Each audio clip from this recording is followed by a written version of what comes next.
Sa harap ng pagpapabuti sa serbisyong medikal sa mga Pilipino, lalo na sa mga nangangailangan, kauna-unahang lung transplant ng Lung Center of the Philippines, inulunsad na. Ang sentro ng balita mula kay Noel Talakay, live. Angelique, may breakthrough na naman sa larangan ng medical science dito sa bansa dahil sa kauna-unahang pagkakataon na kayang-kaya na magsagawa ng lung transplant ang Lung Center of the Philippines o LCP, katuwang ang National Kidney Transplant Institute o NKTI.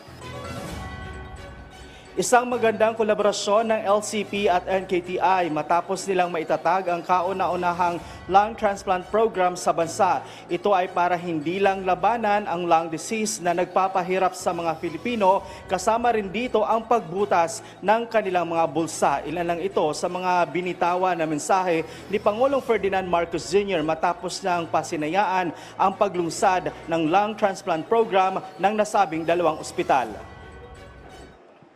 The partnership between LCP and NKTI can be a template in which hospitals pool their resources and share assets to boost patient care and improve bottom lines. The launch of the LCP and NKTI lung transplant program is an application of the proven maxim that two heads, two hospitals, are better than one. This creates the infrastructure for lung transplants in the country, with the first one to be done within 2024. Sinabi rin ng Pangulo na bago matapos ang kanyang termino, target niyang makapagtayo ng karagdagan na specialty centers sa iba't ibang bahagi ng bansa, kung saan 7 rito ay dedicated lang para gawing lung care centers. By 2028, we aim to establish an additional 179 specialty centers, 7 of which are dedicated as lung care centers. Through an expanded nursing education program that CHED and DOH is implementing, we are addressing the current shortage of this essential health workforce while ensuring their future supply. Panauhin din dito si Senator Sani Angara sa nasabing okasyon. Sa kanyang talumpati, sinabi nito na ang medical science advancement and innovation ay maipaabot din sa mga probinsya para lahat ay matugunan ang mga pangangailangang medikal.